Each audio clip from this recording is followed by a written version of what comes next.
সরকার বা ডক্টর মোহাম্মদ ইউনূস তিনি তার টিমে 3টা পলিটিক্যাল পার্টির রিপ্রেজেন্টেটিভ কেন নিয়ে গেলেন? 1, 2 হলো তিনি কি এই পলিটিশিয়ানদেরকে একটা ঢাল হিসেবে ব্যবহারের চেষ্টা করলেন, যে যতবার তিনি বা তার ঘনিষ্ঠ লোকজন, তার সরকারে থাকা লোকজন দেশের বাইরে যায়, প্রতিবারই কোনো না কোনোভাবে তাদেরকে হেনস্থার শিকার হতে হয়, এবং এই বিষয়টা তার ভালোভাবেই জানার কথা, তার পুরো টিমের খুব ভালোভাবে জানার কথা, কারণ অতীত অভিজ্ঞতাও তাই বলে।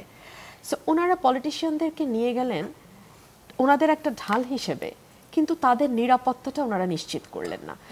জামাতে ইসলাম যে দুজন নেতা গেছেন, তাদের সমর্থক কর্মী সহ তারা একদিক দিয়ে বের হয়েছেন, আর বিএনপির মহাসচিব এবং এনসিপির যেই দুজন রাজনীতিবিদ গেছেন তারা অন্য আরেকটা গেট দিয়ে বের হয়েছেন।